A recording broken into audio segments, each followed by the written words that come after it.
ಎಲ್ಲರಿಗೂ ನಮಸ್ಕಾರ ಸ್ನೇಹಿತರೆ, ಮತ್ತೊಮ್ಮೆ ಚಿರು ಅಕಾಡೆಮಿ ಯೂಟ್ಯೂಬ್ ಚಾನಲ್ಗೆ ಸ್ವಾಗತ.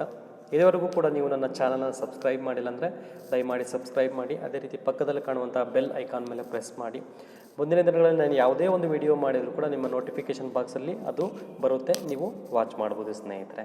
ಹಾಗಾದರೆ ನಾನು ನಿನ್ನೆ ಬಿಸ್ನೆಸ್ ಎನ್ವಿರಾನ್ಮೆಂಟ್ ಅಂದರೆ ಏನು, ಬಿಸ್ನೆಸ್ ಎನ್ವಿರಾನ್ಮೆಂಟ್ ಆ್ಯಂಡ್ ಗೌರ್ಮೆಂಟ್ ಪಾಲಿಸಿಯಲ್ಲಿ ಬರುವಂತಹ ಟಾಪಿಕ್ ರಿಲೇಟೆಡ್ಲಿ ಬಿಸ್ನೆಸ್ ಅಂದರೆ ಏನು, ಬಿಸ್ನೆಸ್ ಆಬ್ಜೆಕ್ಟಿವ್ಸ್, ಫೀಚರ್ಸ್ ಎಲ್ಲದನ್ನೂ ಕೂಡ ನಾನು ಡಿಸ್ಕಸ್ ಮಾಡಿದ್ದೆ. ಅದೇ ರೀತಿ ಪ್ರೀವಿಯಸ್ ಕ್ಲಾಸಲ್ಲಿ ಬಿಸ್ನೆಸ್ ಮೀನಿಂಗ್, ಬಿಸ್ನೆಸ್ ಎನ್ವೈರನ್ಮೆಂಟ್ನ meaning and as well as ಡೆಫಿನೇಷನನ್ನು ಡಿಸ್ಕಸ್ ಮಾಡಿದ್ವಿ. We will discuss about the business environment features. Business ಎನ್ವಿರಾನ್ಮೆಂಟಿನ ಲಕ್ಷಣಗಳು ಏನು ಅನ್ನೋದನ್ನು ನಾವು ಈ ಒಂದು ತರಗತಿಯಲ್ಲಿ ನೋಡ್ತಾ ಹೋಗೋಣ ಸ್ನೇಹಿತರೆ. ಗೊತ್ತಾಯ್ತಲ್ವಾ? The concept related to today's topic is characteristics of business environment. ಲಕ್ಷಣಗಳೇನು, ಬಿಸ್ನೆಸ್ ಎನ್ವಿರಾನ್ಮೆಂಟ್ನ ಲಕ್ಷಣಗಳೇನಂದ್ರು. ಬಿಫೋರ್ ದ್ಯಾಟ್, ಬಿಸ್ನೆಸ್ ಅಂದರೆ ಏನು, ಎನ್ವಿರಾನ್ಮೆಂಟ್ ಅಂದರೆ ಏನು ನಾವು ಫಸ್ಟು ಸ್ಟಡಿ ಮಾಡಿದ್ವಿ. Business is an economic activity where the buying and selling of goods and services or else the manufacturing of goods and selling of goods and services. ಈ ಥರ ಒಂದು ಆ್ಯಕ್ಟಿವಿಟೀಸನ್ನು ಮಾಡೋದ್ರ ಮೂಲಕ ಬೈ ಇನ್ವೆಸ್ಟಿಂಗ್ ಸಮ್ ಕ್ಯಾಪಿಟಲನ್ನು ಹೂಡುವುದರ ಮೂಲಕ ಬಿಸ್ನೆಸ್ಸನ್ನು ಸ್ಟಾರ್ಟಪ್ ಮಾಡ್ತಾರೆ ಅಥವಾ ಸ್ಟಾರ್ಟ್ ಮಾಡ್ತಾರೆ. ಅದರಿಂದ ಡೇ ಟು ಡೇ ಬಿಸ್ನೆಸ್ ಆ್ಯಕ್ಟಿವಿಟೀಸನ್ನು ಮಾಡೋದ್ರ ಮೂಲಕ ಒಂದು ಬಿಸ್ನೆಸ್ಸು ತನ್ನ ಸೇಲ್ಸನ್ನು ಮಾಡೋದ್ರ ಮೂಲಕ ತನ್ನ ಪ್ರಾಫಿಟನ್ನು ಅಬ್ಜೆಕ್ಟಿವ್ ಆಗಿ ಸೆಟ್ ಮಾಡ್ಕೊಂಡಿರುತ್ತೆ. ಆ ಪ್ರಾಫಿಟನ್ನು ಅರ್ನ್ ಮಾಡೋದು ಸ್ನೇಹಿತರೆ. ಈ ಓವರಾಲ್ ಆಗಿ ಈ ಕಾನ್ಸೆಪ್ಟ್ಗಳನ್ನು ನಾವೇನಂತ ಕರಿತೀವಿ, ಬಿಸ್ನೆಸ್ ಅಂತೇಳಿ ಕರಿತೀವಿ. ಹಾಗಾದರೆ ಎನ್ವಿರಾನ್ಮೆಂಟ್ ಅಂದರೆ ನಮ್ಮ ಸುತ್ತಮುತ್ತಲಿರುವಂತಹ ಒಂದು ವಾತಾವರಣವನ್ನು ನಾವೇನಂತ ಕರಿತೀವಿ, ಎನ್ವಿರಾನ್ಮೆಂಟ್ ಅಂತೇಳಿ ಕರಿತೀವಿ. ಹಾಗಾದರೆ ಬಿಸ್ನೆಸ್ನ ಸುತ್ತಮುತ್ತ ಇರುವಂತಹ ಒಂದು ವಾತಾವರಣ, ನಮ್ಮ ಇಂಟರ್ನಲ್ ಎನ್ವಿರಾನ್ಮೆಂಟ್ ಇರ್ಬೋದು, ಎಕ್ಸ್ಟರ್ನಲ್ ಎನ್ವಿರಾನ್ಮೆಂಟ್ ಇರ್ಬೋದು. ಇಂಟರ್ನಲ್ ಅಂತಂದರೆ ಒಂದು ಆರ್ಗನೈಜೇಷನ್ ಅಥವಾ ಬಿಸ್ನೆಸ್ನ ಒಳಗಡೆ ಬರುವಂಥ ಒಂದು ವಾತಾವರಣವನ್ನು ನಾವು ಏನಂತ ಕರಿತೀವಿ, ಇಂಟರ್ನಲ್ ಬಿಸ್ನೆಸ್ ಎನ್ವಿರಾನ್ಮೆಂಟ್ ಅಂತೇಳಿ ಕರೆದ್ರೆ. ಎಕ್ಸ್ಟರ್ನಲ್ ಅಂತಂದರೆ ಔಟ್ಸೈಡ್ ದ ಬಿಸ್ನೆಸ್ ಪ್ರೆಮಿಸಸ್, ಬಿಸ್ನೆಸ್ನ ಹೊರಗಡೆ ಬರುವಂತಹ ಕೆಲವೊಂದು ಎನ್ವಿರಾನ್ಮೆಂಟ್, ಅದನ್ನು ನಾವೇನಂತ ಕರಿತೀವಿ ಎಕ್ಸ್ಟರ್ನಲ್ ಬಿಸ್ನೆಸ್ ಎನ್ವಿರಾನ್ಮೆಂಟ್ ಇರ್ಬೋದು. ಸೋಷಿಯಲ್, ಪೊಲಿಟಿಕಲ್, ಎಕನಾಮಿಕಲ್, ಜಿಯೋಗ್ರಫಿಕಲ್, ಈ ರೀತಿಯಾಗಿ ನಾವು ಡಿವೈಡ್ ಮಾಡ್ತಾ ಹೋಗ್ತೀವಿ. ಇಂಟರ್ನಲ್ ಅಂತಂದರೆ ನಮಗೆ ಮೆಟೀರಿಯಲ್ ಇರ್ಬೋದು, ಲೇಬರ್ ಇರ್ಬೋದು, ಹ್ಯೂಮನ್ ರಿಸೋರ್ಸ್ ಇರ್ಬೋದು, ಮೆಷಿನರೀಸ್ ಇರ್ಬೋದು, ಫೈನಾನ್ಸ್ ಇರ್ಬೋದು, ಮನಿ ಇರ್ಬೋದು, ಅಥವಾ ಬೋರ್ಡ್ ಆಫ್ ಡೈರೆಕ್ಟರ್ಸ್ ಇರ್ಬೋದು, ಓನರ್ಸ್ ಇರ್ಬೋದು. ಇದೆಲ್ಲದೂ ಕೂಡ ನಮ್ಮ ಇಂಟರ್ನಲ್ ಎನ್ವಿರಾನ್ಮೆಂಟಲ್ಲಿ ಬಂದರೆ ಎಕ್ಸ್ಟರ್ನಲಲ್ಲಿ ಬೇರೆ ಫ್ಯಾಕ್ಟರ್ಸ್ ಇನ್ಫ್ಲುಯೆನ್ಸ್ ಆಗುತ್ತೆ. ಹಾಗಾಗಿ ಒಂದು ಬಿಸ್ನೆಸ್ ಅಂತ ಬಂದಾಗ ಆ ಬಿಸ್ನೆಸ್ಸು ಇಂಟರ್ನಲ್ ಮತ್ತು ಎಕ್ಸ್ಟರ್ನಲ್ ಎರಡನ್ನೂ ಕೂಡ ತುಂಬ ಸ್ಟಡಿ ಮಾಡಬೇಕಾಗಿರುತ್ತೆ. ಆ ಬಿಸ್ನೆಸ್ ಎನ್ವಿರಾನ್ಮೆಂಟ್ ಬೇಸ್ ಮೇಲೆ ಏನು ಮಾಡಬೇಕಾಗುತ್ತೆ, ಕೆಲವೊಂದು ಇಂಪಾರ್ಟೆಂಟ್ ಡಿಸಿಷನ್ಸ್ಗಳನ್ನು ತಗೊಳ್ಬೇಕಾಗುತ್ತೆ. ಈವನ್ ಗೌರ್ನಮೆಂಟು ಕೂಡ ಬರುತ್ತೆ, ಲೀಗಲ್ ಒಪಿನಿಯನ್ಸ್ ಅಥವಾ legal acts and rules and regulations ಬರುತ್ತೆ, ಕಸ್ಟಮರ್ ನೀಡ್ಸ್ ಆ್ಯಂಡ್ ವಾಂಟ್ಸ್ ಬರುತ್ತೆ, ಕನ್ಸ್ಯೂಮರ್, ಸಪ್ಲೈಯರ್ಸ್ ಅವರೆಲ್ಲರೂ ಕೂಡ ಏನು ಮಾಡ್ತಾರೆ, ಎಕ್ಸ್ಟರ್ನಲ್ ಎನ್ವಿರಾನ್ಮೆಂಟಲ್ಲಿ ಬರ್ತಾ ಹೋಗ್ತಾರೆ.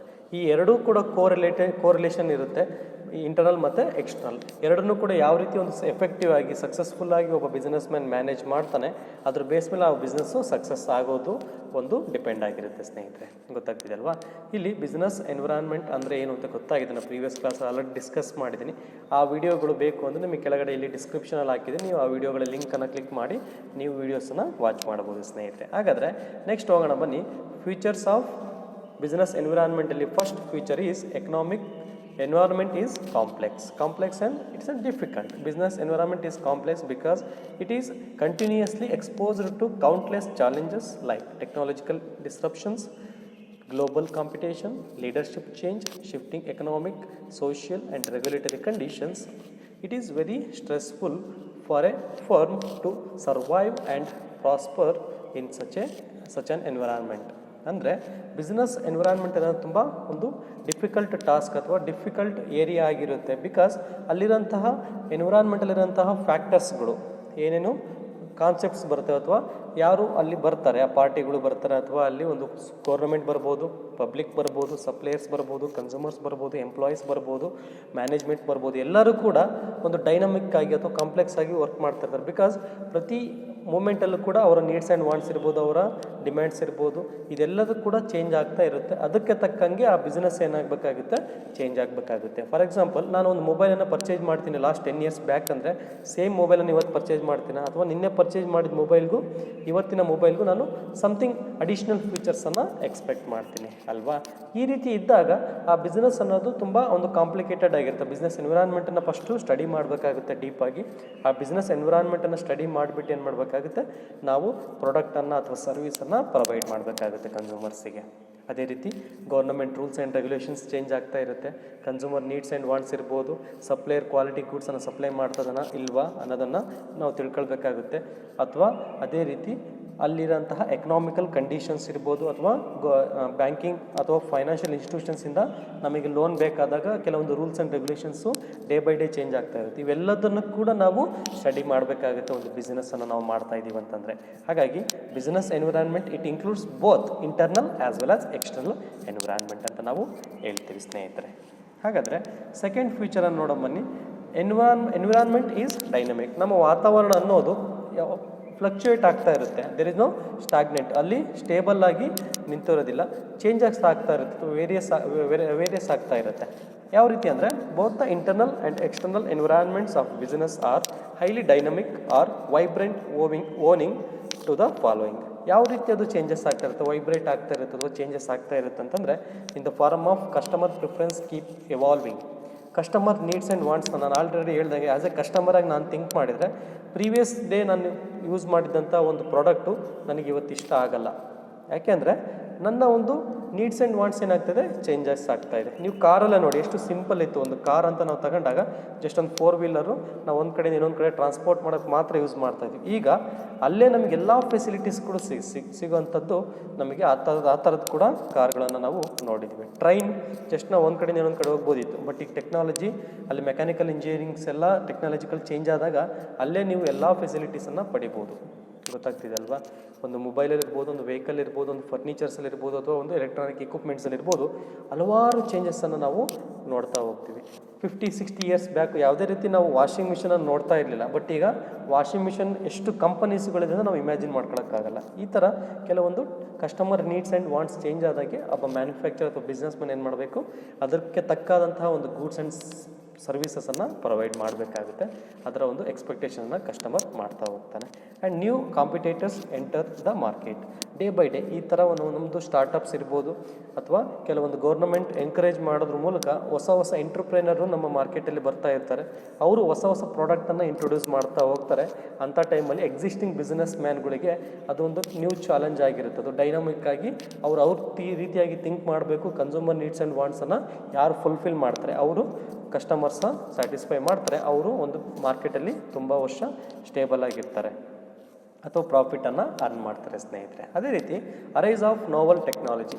ಈ ರೀತಿಯಾದಂಥ ಒಂದು ತಂತ್ರಜ್ಞಾನ ಅಥವಾ ಟೆಕ್ನಾಲಜಿ ಬದಲಾವಣೆ ಆದಂಗೆ ಒಬ್ಬ ಬಿಸ್ನೆಸ್ ಮ್ಯಾನ್ ಕೂಡ ಚೇಂಜ್ ಆಗಬೇಕಾಗುತ್ತೆ. ಅವರ ಒಂದು ಟೆಕ್ನಾಲಜಿನ ಕೂಡ ಮ್ಯಾನುಫ್ಯಾಕ್ಚರಿಂಗ್ ಪ್ರೊಸೆಸ್ಸಲ್ಲಿ ಕೂಡ ಅವನು ಚೇಂಜ್ ಮಾಡ್ಕೊಳ್ಬೇಕು. ಫಾರ್ ಎಕ್ಸಾಂಪಲ್, ಈಗ ಯಾವುದೋ ಒಂದು ಟೈರನ್ನು ಮ್ಯಾನುಫ್ಯಾಕ್ಚರ್ ಮಾಡ್ತಾ ಇದ್ದಾನೆ, ಅಥವಾ ಯಾವುದಾದ್ರೂ ಒಂದು ಟ್ಯೂಬ್ಲೈಟನ್ನು ಮ್ಯಾನುಫ್ಯಾಕ್ಚರ್ ಮಾಡ್ತಾನೆ, ಅಥವಾ ಒಂದು ಇನ್ಸ್ಟೆಂಟ್ ಸ್ಟಿಕ್ಸ್, ಒಂದು ಉದಿನ ಕಡ್ಡಿಯನ್ನು ಮ್ಯಾನುಫ್ಯಾಕ್ಚರ್ ಮಾಡ್ತಾ ಇದ್ದಾನೆಂದರೆ ಅವನು ಹ್ಯೂಮನ್ ಟೆಕ್ನಾಲಜಿ ಮೇಲೆ ಅಥವಾ ಮನುಷ್ಯರ ಮೇಲೆ ಡಿಪೆಂಡ್ ಆಗಿಬಿಟ್ಟು ಅವನು ಮಾಡ್ತಾ ಇದ್ದರೆ ಅಲ್ಲಿ ಏನಾಗುತ್ತೆ, ಪ್ರೊಡಕ್ಷನು ತುಂಬ ಸ್ಲೋ ಆಗುತ್ತೆ. ಡೇ ಬೈ ಡೇ ಅದೇನಾಗುತ್ತೆ, ತುಂಬ ಕಡಿಮೆ ಆಗ್ತಾ ಹೋಗುತ್ತೆ. ಇಂಥ ಸಂದರ್ಭದಲ್ಲಿ ಅವನೇನಾದರೂ ಟೆಕ್ನಾಲಜಿಗಳನ್ನು ಯೂಸ್ ಮಾಡಿ ಅಥವಾ ಮಿಷನರಿಗಳನ್ನು ಯೂಸ್ ಮಾಡಿಬಿಟ್ಟು ಮ್ಯಾನುಫ್ಯಾಕ್ಚರ್ ಮಾಡೋದಕ್ಕೆ ಏನಾದರೂ ಅವನು ಹೆಲ್ಪ್ ಮಾಡ್ಕೊಂಡ್ರೆ ಅಥವಾ ಇನ್ವೆಸ್ಟ್ಮೆಂಟ್ ಮಾಡಿದರೆ ಖಂಡಿತವಾಗ್ಲೂ ಅವನು ಡೈಲಿ ಹ್ಯೂಮನ್ ಬೀಯಿಂಗ್ಸನ್ನು ಬಳಸ್ಬಿಟ್ಟು ಅಥವಾ ಲೇಬರ್ಸನ್ನು ಬಳಸ್ಬಿಟ್ಟು ಒಂದು 10 ಯೂನಿಟ್ಸನ್ನು ಮ್ಯಾನುಫ್ಯಾಕ್ಚರ್ ಮಾಡ್ತಾ ಇದ್ದ ಅಂತಂದ್ರೆ 10 ಯೂನಿಟ್ಸ್ಗಳನ್ನು ಅದೇ 10 ಕ್ವಾಂಟಿಟಿ ಬದಲಾಗಿ ಅವನು 100 ಅಥವಾ 1000 ಕ್ವಾಂಟಿಟಿಗಳನ್ನು ಮ್ಯಾನುಫ್ಯಾಕ್ಚರ್ ಮಾಡ್ಬೋದು, ಯಾವಾಗ ಟೆಕ್ನಾಲಜಿಗಳನ್ನು ಬಳಸಿದಾಗ.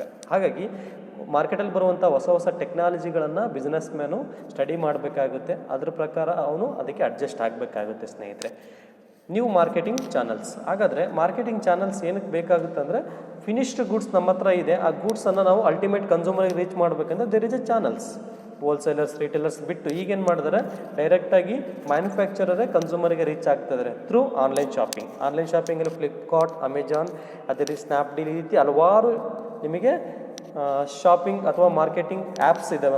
ಆಂಡ್ರಾಯ್ಡ್ ಮೊಬೈಲ್ಸನ್ನು ನೀವು ಯೂಸ್ ಮಾಡಿಬಿಟ್ಟು ನೀವು ನಿಮ್ಮ ಮನೆ ಬಾಗಿಲಿಗೆ ನಿಮ್ಮ ಪ್ರಾಡಕ್ಟನ್ನು, ನಿಮ್ಮ ಇಷ್ಟವಾದ ಪ್ರಾಡಕ್ಟನ್ನು ನಿಮ್ಮ ಇಷ್ಟವಾದ ಬೆಲೆಗೆ ನೀವು ಖರೀದಿ ಮಾಡ್ಬೋದು ಸ್ನೇಹಿತರೆ ಅಲ್ವಾ. ಈ ರೀತಿಯಾಗಿ ಡಿಸ್ಟ್ರಿಬ್ಯೂಷನ್ ಚಾನಲ್ಸು ಕೂಡ ಅಥವಾ ಮಾರ್ಕೆಟಿಂಗ್ ಚಾನಲ್ಸು ಕೂಡ ಚೇಂಜಸ್ ಆಗ್ತಾ ಇರುತ್ತೆ. ಇನ್ನು ಫ್ಯೂಚರಲ್ಲಿ ಯಾವ ರೀತಿ ಒಂದು ಪ್ರೊಡಕ್ಷನ್ ಅಥವಾ ಒಂದು ಪ್ರಾಡಕ್ಟ್ ಡೆಲಿವರಿ ನಡೆಯುತ್ತೆ ಅನ್ನೋದು ಕೂಡ ನಾವು ಇಮ್ಯಾಜಿನ್ ಮಾಡ್ಕೊಳ್ಳೋಕ್ಕೆ ಸಾಧ್ಯ ಇಲ್ಲ. ಅದೇ ರೀತಿ ನ್ಯೂ ರಿಸೋರ್ಸಸ್, ಹೊಸ ರಿಸೋರ್ಸಸ್ಗಳನ್ನು, ಹ್ಯೂಮನ್ ರಿಸೋರ್ಸ್ ಬಿಟ್ಟು ಅದೇ ರೀತಿ ಫೈನಾನ್ಸ್ ಇರ್ಬೋದು, ಮೆಟೀರಿಯಲ್ಸ್ ಇರ್ಬೋದು, ಅಥವಾ ಮಿಷನರೀಸ್ ಇರ್ಬೋದು, ಬೇರೆ ರಿಸೋರ್ಸ್ಗಳು ಚೇಂಜ್ ಆಗ್ತಾ ಇರುತ್ತೆ. ಅವೆಲ್ಲ ರಿಸೋರ್ಸ್ಗಳನ್ನು ನಾವು ಬಳಸ್ಬಿಟ್ಟು ಪ್ರೊಡಕ್ಷನನ್ನು ಮಾಡಬೇಕಾಗುತ್ತೆ. ಪ್ರೀವಿಯಸ್ ನಮಗೆ ವಿದ್ಯುತ್ ಅನ್ನೋದೇ ಕಾಣ್ತಾ ಇರಲಿಲ್ಲ, ಕರೆಂಟ್ ಅನ್ನೋದು ನಮಗೆ ಗೊತ್ತಿರಲಿಲ್ಲ, ಎಲೆಕ್ಟ್ರಿಸಿಟಿ ಗೊತ್ತಿರಲಿಲ್ಲ. ಅಂಥ ಟೈಮಲ್ಲಿ ನಾವು ವಿದ್ಯುತ್ತನ್ನು ಕಂಡಿಡ್ಕೊಂಡಿದ್ವಿ. ಯಾವ ರೀತಿ ಅಂತಂದರೆ ಒಂದು ನೀರನ್ನು ಬಳಸಿಬಿಟ್ಟು ನೀರು ಫ್ಲೋ ಬೀಳೋದ್ರ ಮೂಲಕ ನಾವಲ್ಲಿ ವಿದ್ಯುತ್ತನ್ನು ಉತ್ಪಾದನೆ ಮಾಡ್ಬೋದು ಅನ್ನೋದನ್ನು ಕಂಡಿಡ್ಕೊಂಡ್ವಿ.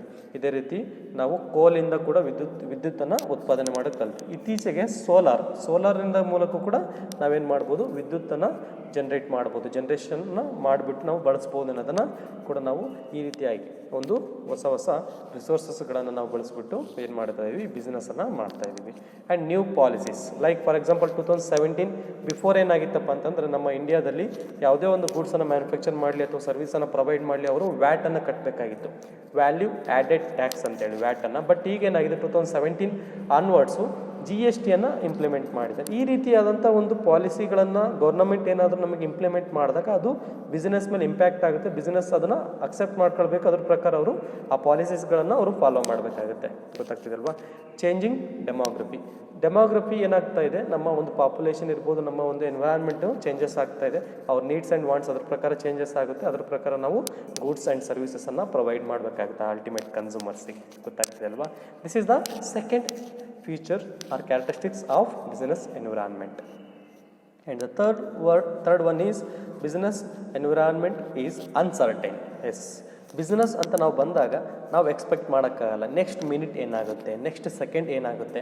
ಬಿಸ್ನೆಸ್ಸು ನಾನು ಎಷ್ಟು ವರ್ಷ ರನ್ ಮಾಡಬೇಕಂತ ನಮಗೆ ಅಂದ್ಕೊಂಡಿರ್ತೀವಿ, ಬಟ್ ನಮ್ಮ ಒಂದು ಬಿಸ್ನೆಸ್ ಪ್ಲ್ಯಾನ್ಸು ಎಕ್ಸಿಕ್ಯೂಷನ್ಸ್ ಯಾವ ರೀತಿ ಮಾಡ್ತೀವಿ ಅದ್ರ ಮೇಲೆ ನಮ್ಮ ಬಿಸ್ನೆಸ್ ಎಷ್ಟು ವರ್ಷ ಇರುತ್ತೆ ಅನ್ನೋದನ್ನು ನಾವು ತಿಳ್ಕೊಳ್ಬೋದು. ಅದೇ ರೀತಿ ಕನ್ಸ್ಯೂಮರ್ ನೀಡ್ಸ್ ಆ್ಯಂಡ್ ವಾಂಟ್ಸ್ ಏನಿದೆ ಅಥವಾ ಮಾರ್ಕೆಟಲ್ಲಿ ಯಾವ ರೀತಿ ಒಂದು ಟ್ರೆಂಡ್ ನಡೀತಾ ಇದೆ ಅದೆಲ್ಲದನ್ನು ಕೂಡ ನಾವು ಸ್ಟಡಿ ಮಾಡಬೇಕಾಗುತ್ತೆ. ಒಬ್ಬ ಬಿಸ್ನೆಸ್ ಮ್ಯಾನ್ ಆದವನು ಆ ಬಿಸ್ನೆಸ್ಸನ್ನು ಫಸ್ಟ್ ಸ್ಟಡಿ ಮಾಡಿಬಿಟ್ಟು consumer needs and wants, government rules and regulations ಏನಿದೆ ಎಲ್ಲದೂ ಕೂಡ ಕರೆಕ್ಟಾಗಿ ಅಪ್ಡೇಟ್ ಆದರೆ ಮಾತ್ರ ಅವನು ಅದ್ರ ಪ್ರಕಾರ ಗೂಡ್ಸ್ ಆ್ಯಂಡ್ ಸರ್ವಿಸನ್ನು ಅವನು ಇನ್ ಟೈಮಲ್ಲಿ ಕ್ವಾಲಿಟಿ ಗೂಡ್ಸನ್ನು ಮತ್ತು ರೂಲ್ಸ್ ಆ್ಯಂಡ್ ರೆಗ್ಯುಲೇಷನ್ಸ್ ಪ್ರಕಾರ ಅವನು ಏನು ಮಾಡ್ಬೋದು, ಪ್ರೊವೈಡ್ ಮಾಡ್ಬೋದು. Not anything can be assumed with any degree of certainty about the factors of the business environment because they continue to change quickly. Macro environmental uncertainty, competitive uncertainty, market uncertainty and technology uncertainty.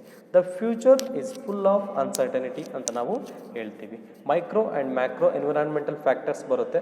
ಅದು ಯಾವುದೂ ಕೂಡ ನಮಗೆ certain ಆಗಿ ಇದೇ ನಡೆಯುತ್ತೆ, ಈ ರೀತಿಯಾಗಿ ಆಗುತ್ತೆ ಅಂತ ನಾವು ಫ್ಯೂಚರಲ್ಲಿ ಎಕ್ಸ್ಪೆಕ್ಟ್ ಮಾಡೋಕ್ಕಾಗಲ್ಲ ಬಿಸ್ನೆಸ್ಸಲ್ಲಿ ಎಸ್ಪೆಷಲಿ. ಅದೇ ರೀತಿ ಕಾಂಪಿಟೇಟಿವ್ ಅನ್ಸರ್ಟನಿಟಿ, ಮುಂದೆ ಕಾಂಪಿಟೇಷನ್ ಯಾವ ರೀತಿ ಇರುತ್ತೆ, ಕನ್ಸ್ಯೂಮರ್ ನೀಡ್ಸ್ ಆ್ಯಂಡ್ ವಾಂಟ್ಸ್ ಯಾವ ರೀತಿ ಇರುತ್ತೆ. ನಾನಿವತ್ತು ಒಂದು ಪೆನ್ನನ್ನು 10 ರೂಪಾಯಿ ಮಾರಾಟ ಮಾಡ್ತಾ ಇದ್ದೀನಿ, ನಾನು ಅದೇ ಪೆನ್ನು 5 ರೂಪಾಯಿಗೆ ಯಾರಾದರೂ ಮಾರಾಟ ಮಾಡ್ಬೋದು. ಆ ಥರ ಕೂಡ ಒಂದು ಟೆಕ್ನಾಲಜಿನ ಬಳಸಿಬಿಟ್ಟು ಕಾಸ್ಟನ್ನು ಕಡಿಮೆ ಮಾಡಿ ಸೆಲ್ಲಿಂಗ್ ಪ್ರೈಸನ್ನು ಕಡಿಮೆ ಫಿಕ್ಸ್ ಮಾಡಿ ನನಗೆ ಕಾಂಪಿಟೇಷನನ್ನು ಕೊಡೋ ಒಂದು ಚಾನ್ಸಸ್ ಕೂಡ ಮಾರ್ಕೆಟಲ್ಲಿ ಉದ್ಭವಿಸ್ಬೋದು ಅಥವಾ ಬರುವ ಸಾಧ್ಯತೆಗಳು ತುಂಬ ಜಾಸ್ತಿ ಇರುತ್ತೆ ಸ್ನೇಹಿತರೆ. ಅದೇ ರೀತಿ ಮಾರ್ಕೆಟಲ್ಲಿ ಡಿಮ್ಯಾಂಡ್ ಅನ್ಸರ್ಟಿನಿಟಿ, ಇವತ್ತು ನನ್ನ ಪ್ರಾಡಕ್ಟಿಗೆ ಡಿಮ್ಯಾಂಡ್ ಇದೆ, ನಾಳೆ 1 ಮಂತಿಗೆ ನನ್ನ ಪ್ರಾಡಕ್ಟು ಡಿಮ್ಯಾಂಡ್ ಇರುತ್ತೋ ಇಲ್ವೋ ಅಂತ ಎಕ್ಸ್ಪೆಕ್ಟ್ ಮಾಡೋಕ್ಕಾಗಲ್ಲ. ಅದಕ್ಕೆ ಆಲ್ಟರ್ನೇಟಿವ್ ಪ್ರಾಡಕ್ಟ್, ಬೇರೆ ಪ್ರಾಡಕ್ಟ್ ಯಾರಾದರೂ ಮ್ಯಾನುಫ್ಯಾಕ್ಚರ್ ಮಾಡಿದ್ರೆ ಅದಕ್ಕೆ ಶಿಫ್ಟ್ ಆಗ್ಬೋದು ಕನ್ಸ್ಯೂಮರ್ಸ್. ಗೊತ್ತಾಗ್ತಿದೆ ಅಲ್ವಾ? And the next one is technology uncertainty. ಇವತ್ತು ನಾನು ಟೆಕ್ನಾಲಜಿಗಳನ್ನು ಬಳಸಿಬಿಟ್ಟು ಮ್ಯಾನುಫ್ಯಾಕ್ಚರ್ ಮಾಡ್ತಾ ಇದ್ದೀನಿ, ಸರ್ವಿಸ್ ಪ್ರೊವೈಡ್ ಮಾಡ್ತೀನಿ ಅಂದರೆ ಈ ಟೆಕ್ನಾಲಜಿ ಎಷ್ಟು ವರ್ಷ ಇರುತ್ತೆ ಅಂತ ನಾವು ಎಕ್ಸ್ಪೆಕ್ಟ್ ಮಾಡೋಕ್ಕಾಗಲ್ಲ. ನಾವು ನೋಡಿದಂಗೆ 2G ಮೊಬೈಲ್ ಇತ್ತು, 3G ಬಂತು, ಈಗ 4G ಬಂತು. ಆಲ್ರೆಡಿ ಇವತ್ತು ರೆಡ್ಮಿ ಅವರು 5G ಮೊಬೈಲನ್ನು ಇಂಟ್ರೊಡ್ಯೂಸ್ ಮಾಡಿದ್ದಾರೆ. ಅಂದರೆ ಟೆಕ್ನಾಲಜಿ ಏನಾಗ್ತಿದೆ, ಡೇ ಬೈ ಡೇ ಇಂಪ್ರೂವ್ ಆಗ್ತಾ ಇದೆ. ಎಕ್ಸ್ಪೆಕ್ಟೇಷನ್ಸ್ ಕನ್ಸ್ಯೂಮರ್ಸ್ದು ಜಾಸ್ತಿ ಆಗ್ತಾ ಇದೆ. ಅದರ ಪ್ರಕಾರ ಏನು ಮಾಡಬೇಕು, ಆ ಬಿಸ್ನೆಸ್ ಮ್ಯಾನ ಮೀಟ್ ಮಾಡಬೇಕು, ಅವರ ನೀಡ್ಸ್ ಆ್ಯಂಡ್ ವಾಂಟ್ಸನ್ನು ಮೀಟ್ ಮಾಡಬೇಕು. ಯಾರು ಕನ್ಸ್ಯೂಮರ್ ನೀಡ್ಸ್ ಆ್ಯಂಡ್ ವಾಂಟ್ಸನ್ನು ಫುಲ್ಫಿಲ್ ಮಾಡ್ತಾರೆ ಆ ಒಬ್ಬ ಬಿಸ್ನೆಸ್ ಮ್ಯಾನು ತುಂಬ ಸಕ್ಸಸ್ ಆಗ್ತಾನೆ ಜೀವನದಲ್ಲಿ. And relativity, business environment is related to the local conditions and this is the reason as to why the business environment occurs to be diverse in the different countries and different even in the same country at different places. For example, ಈಗ ನಾವು ಸ್ಯಾರಿ ಅಂತ ತಗೊಂಡ್ರೆ, ಈಗ ಹೆಣ್ಮಕ್ಳಿಗೆ ನಾವು ಸ್ಯಾರಿ ಉಡ್ತಾರೆ, ನಮ್ಮಲ್ಲೆಲ್ಲ ಗೊತ್ತಿದೆ. ಈ ಕಾನ್ಸೆಪ್ಟು ನಮ್ಮಲ್ಲಿ ಕಾಮನ್ ಆಗಿ ಯಾವುದೋ ಒಂದು ಫಂಕ್ಷನ್ಸ್ ಇರ್ಬೋದು ಅಥವಾ ಒಂದು ಹಬ್ಬ ಇದ್ದಾಗ, ಹರಿದಿನಗಳು ಇದ್ದಾಗ ಇಂಥ ಒಂದು ಟ್ರೆಡಿಷನ್ ಮೂಲಕ ಸೀರೆಗಳನ್ನು ಉಟ್ಟು ನಮ್ಮ ಹೆಣ್ಮಕ್ಳು ಏನು ಮಾಡ್ತಾರೆ, ಹಬ್ಬಗಳನ್ನು ಆಚರಣೆ ಮಾಡ್ತಾರೆ. ಸೇಮ್ ಇದೇ ಕಲ್ಚರು ಮೇ ಬಿ ಇನ್ ಪಾಕಿಸ್ತಾನದಲ್ಲೂ ಕೂಡ ಇರ್ಬೋದು, ಶ್ರೀಲಂಕಾದಲ್ಲೂ ಕೂಡ ಇರ್ಬೋದು. ಇದೇ ಕಲ್ಚರ್, ಸ್ಯಾರಿಯನ್ನು ಉಡುವಂಥ ಒಂದು ಕಲ್ಚರು ಫ್ರಾನ್ಸಲ್ಲಿ, ಅಮೇರಿಕಾದಲ್ಲಿ ನಾವು ನೋಡೋಕ್ಕಾಗಲ್ಲ. ಗೊತ್ತಾಗ್ತಿದೆ ಅಲ್ಲಿಗೆ ನಾವು ರಿಲೇಟನ್ನು ಮಾಡೋಕ್ಕಾಗಲ್ಲ. ನಮ್ಮ ಪ್ರಾಡಕ್ಟ್ ಅಲ್ಲಿಗೂ ಕೂಡ ಮಾರ್ಕೆಟ್ ಆಗುತ್ತೆ, ನಮ್ಮ ಪ್ರಾಡಕ್ಟು ಅಲ್ಲಿ ಸೇಲ್ ಆಗುತ್ತೆ ಅಂತ ನಾವು ಎಕ್ಸ್ಪೆಕ್ಟ್ ಮಾಡೋದಕ್ಕೆ ಸಾಧ್ಯ ಇಲ್ಲ. ಫಾರ್ ಎಕ್ಸಾಂಪಲ್ ಮೊಬೈಲನ್ನು ತಗೊಂಡ್ರೆ ಇಲ್ಲಿ ಕೂಡ ನಾವು ಯಾವ ಮೊಬೈಲನ್ನು ಯೂಸ್ ಮಾಡ್ತೀವಿ, ಅಮೆರಿಕಾದಲ್ಲೂ ಕೂಡ ಅದೇ ಯೂಸ್ ಮಾಡ್ಬೋದು, ಫ್ರಾನ್ಸಲ್ಲಿ ಅದೇ ಯೂಸ್ ಮಾಡ್ಬೋದು, ಪಾಕಿಸ್ತಾನದಲ್ಲಿ ಅದೇ ಯೂಸ್ ಮಾಡ್ಬೋದು, ಗೊತ್ತಾಗ್ತಿದೆನಾ. ಜಪಾನಲ್ಲೂ ಕೂಡ ಸೇಮ್ ಮೊಬೈಲ್ಸನ್ನು ಯೂಸ್ ಮಾಡ್ಬೋದು. ಕೆಲವೊಂದು ಪ್ರಾಡಕ್ಟ್ ಏನಾಗಿರುತ್ತೆ ರಿಲೇಟಿವಿಟಿ ಇರುತ್ತೆ, ಕೆಲವೊಂದು ಏರಿಯಾಗಳಿಗೆ ಮಾತ್ರ ಲಿಮಿಟೆಡ್ ಇರುತ್ತೆ, ಆ ಒಂದು ಕಲ್ಚರಿಗೆ ಮಾತ್ರ ಒಂದು ಅಥವಾ ಆ ಡೆಮೋಗ್ರಫಿಗೆ ಮಾತ್ರ ಅದು ಲಿಮಿಟೆಡ್ ಇರೋದ್ರಿಂದ ಅದು ಕೂಡ one of the future R the characteristics. ಅದ್ರ ಪ್ರಕಾರ ಏನು ಮಾಡಬೇಕು, ನಾವು ಪ್ರಾಡಕ್ಟನ್ನು ಮ್ಯಾನುಫ್ಯಾಕ್ಚರ್ ಮಾಡಿ ಸೇಲ್ ಮಾಡಬೇಕಾಗುತ್ತೆ ಸ್ನೇಹಿತರೆ. And the next one is interrelatedness ಅಂದರೆ ಒಂದಕ್ಕೊಂದು ಕೋರಿಲೇಟೆಡ್ ಇರುತ್ತೆ. ಯಾವುದಕ್ಕೆ ಒಂದು ಕೋರಿಲೇಷನ್ ಇರುತ್ತೆ ಅಂದರೆ internal environment as well as external environment. Internal and external environment ಒಂದ್ರ ಮೇಲೆ ಒಂದು ಡಿಪೆಂಡ್ ಇರುತ್ತೆ. For example consumer needs and wants. For example ಈ ಒಂದು ಮೊಬೈಲ್ ನಾನು ಕೇಳ್ತಾ ಇದ್ದೀನಿ ಅಂದರೆ ಅದರ ಅಡಿಷ್ನಲ್ ಫೀಚರ್ಸ್ ಕೇಳ್ತೀನಿ, ಅಥವಾ ಒಂದು ಬೈಕ್ ಕೇಳ್ತಾ ಇದ್ದೀನಿ ಅಂದರೆ ಒಂದು ಅಡಿಷ್ನಲ್ ಫೀಚರ್ಸ್ನಲ್ಲಿ ಕೇಳ್ತಾ ಇದ್ದೀನಿ ಅಂತಂದರೆ ಅದಕ್ಕೆ ತಕ್ಕಂಗೆ ಅವನೇನು ಮಾಡಬೇಕು, ಒಬ್ಬ ಎಂಪ್ಲಾಯಿ ಒಂದು ಎಕ್ಸ್ಟರ್ನಲ್ ಕನ್ಸ್ಯೂಮರ್ ಅನ್ನೋನು ಎಕ್ಸ್ಟರ್ನಲ್ಲು ಅಥವಾ ಸಪ್ಲೈಯರ್ ಅನ್ನೋನು ಎಕ್ಸ್ಟರ್ನಲ್. ಸಪ್ಲೈಯರ್ ಯಾವ ರೀತಿ ಗೂಡ್ಸನ್ನು ಸಪ್ಲೈ ಮಾಡ್ತಾನೆ ಅದ್ರ ಮೇಲೆ ಕ್ವಾಲಿಟಿ ಗೂಡ್ಸನ್ನು ಕನ್ಸ್ಯೂಮರ್ ಯಾವ ರೀತಿ ಬೇಕಾಗಿದೆ ಕಸ್ಟಮೈಸ್ಡ್ ಪ್ರಾಡಕ್ಟನ್ನು ಬೇಕಾದ್ರೆ ನಾವು ಮ್ಯಾನುಫ್ಯಾಕ್ಚರ್ ಮಾಡಿ ಸೇಲ್ ಮಾಡ್ಬೋದು. ಗೊತ್ತಾಗ್ತಿದೆಯಲ್ಲ, ಇದು ಒಂದಕ್ಕೊಂದು ಇಂಟರ್ ರಿಲೇಟೆಡ್ ಇರುತ್ತೆ. ಇಂಟರ್ನಲ್ ಮತ್ತು ಎಕ್ಸ್ಟರ್ನಲ್ ಎನ್ವೈರ್ನ್ಮೆಂಟ್ ಅನ್ನೋದು ಒಂದಕ್ಕೊಂದು ರಿಲೇಷನ್ಶಿಪ್ಪನ್ನು ಹೊಂದಿರುತ್ತೆ ಸ್ನೇಹಿತರೆ. ಅದೇ ರೀತಿ ಲಾಸ್ಟ್ ನಾವು ಒಂದು ಫೀಚರನ್ನು ನೋಡೋದಾದರೆ ಬಿಸ್ನೆಸ್ ಎನ್ವಿರಾನ್ಮೆಂಟಲ್ಲಿ ಸ್ಪೆಸಿಫಿಕ್ ಆ್ಯಂಡ್ ಜನರಲ್ ಫೋರ್ಸಸ್. ಕೆಲವೊಂದು ಸ್ಪೆಸಿಫಿಕ್ ಫೋರ್ಸಸ್ ಇರುತ್ತೆ as well as general forces ಇರುತ್ತೆ. Business environment includes both specific and general forces. Specific forces like as investors, customers, competitors, suppliers affect directly and immediately in their day-to-day working activities. ಒಂದು ಬಿಸ್ನೆಸ್ಸಲ್ಲಿ day to day ಒಂದು working activities ಆಗುತ್ತೆ, specific ಆಗಿ ಕೆಲವೊಂದು ಫೋರ್ಸಸ್ಗಳು affect ಆಗ್ತಾ ಹೋಗುತ್ತೆ. For example investors, ಯಾರಲ್ಲಿ ಇನ್ವೆಸ್ಟ್ಮೆಂಟನ್ನು ಮಾಡಿರ್ತಾರೆ, share holders ಇರ್ಬೋದು, ಡಿಬೆಂಚರ್ ಹೋಲ್ಡರ್ಸ್ ಇರ್ಬೋದು, ಅಥವಾ ಓನರ್ಸ್ ಆಫ್ ದ ಬಿಸ್ನೆಸ್ ಇರ್ಬೋದು, ಕಸ್ಟಮರ್ಸ್ ಇರ್ಬೋದು, ಕಾಂಪಿಟೇಟರ್ಸ್ ಯಾರು ಬರ್ತಾರೆ ನಮ್ಮ ಒಂದು ಬಿಸ್ನೆಸ್ಗೆ ಅವರು, ಅದೇ ರೀತಿ suppliers of the raw material ಯಾರು ಸಪ್ಲೈ ಮಾಡ್ತಾ ಇದ್ದಾರೆ, ಗೂಡ್ಸನ್ನು ಯಾರು ಸಪ್ಲೈ ಮಾಡ್ತಾ ಇದ್ದಾರೆ, ಅಥವಾ ಹ್ಯೂಮನ್ ರಿಸೋರ್ಸನ್ನು ಯಾರು ಸಪ್ಲೈ ಮಾಡ್ತಿದ್ದಾರೆ, ಅವರೆಲ್ಲರೂ ಕೂಡ ಇಮಿಡಿಯೇಟಾಗಿ ಒಂದು ಡೈರೆಕ್ಟಾಗಿ ಬಿಸ್ನೆಸ್ನ ಒಂದು ಡೇ ಟು ಡೇ ಆ್ಯಕ್ಟಿವಿಟೀಸ್ಗೆ ಅವ್ರೇನು ಮಾಡ್ತಾರೆ, ಎಫೆಕ್ಟ್ ಮಾಡ್ತಾ ಹೋಗ್ತಾರೆ ಅವರ ಒಂದು ಏನೋ ಒಂದು ಬಿಹೇವಿಯರ್ ಅಥವಾ ಚೇಂಜಸ್ ಕೂಡ. ಅದೇ ರೀತಿ ಜನರಲ್ ಫೋರ್ಸಸ್ ಅಂತ ಬಂದಾಗ social, political, legal and technological conditions of the country. This may be affect to the enterprises indirectly, but it is affects for a long run. ಏನು ಮಾಡುತ್ತೆ, ಸೋಷಿಯಲ್ ಇರ್ಬೋದು, ಪೊಲಿಟಿಕಲ್, ಏನೋ ಒಂದು ಲೀಗಲ್ ಅಥವಾ ಒಂದು ಪೊಲಿಟಿಕಲ್ ಚೇಂಜಸ್ ಆದರೆ ಅಥವಾ ಒಂದು ಟೆಕ್ನಾಲಜಿಕಲ್ ಚೇಂಜಸ್ ಆದರೆ ಅದು ಬಿಸ್ನೆಸ್ಸಿಗೆ ಡೈರೆಕ್ಟಾಗಿ ಇಂಪ್ಲಿಮೆಂಟ್ ಆಗದೆ ಅಥವಾ ಎಫೆಕ್ಟ್ ಆಗದೆ ಇಂಡೈರೆಕ್ಟಾಗಿ ಎಫೆಕ್ಟ್ ಆಗುತ್ತೆ. ಅಲ್ಟಿಮೇಟಾಗಿ ಅದು ಆ ಎಫೆಕ್ಟ್ ಏನಾಗಿರುತ್ತೆ, not for a short term, it's for a long term ಆ ಎಫೆಕ್ಟನ್ನು ನೀಡ್ತಾ ಹೋಗುತ್ತೆ ಸ್ನೇಹಿತರೆ. These are all the features of the business environment are the characteristics of the business environment. ಇದೆಲ್ಲದನ್ನು ಕೂಡ ನೀವು ಕ್ಲೀನಾಗಿ ಅನಾಲಿಸಿಸ್ ಮಾಡಿ ನೋಟ್ ಮಾಡ್ಕೊಳ್ಳಿ.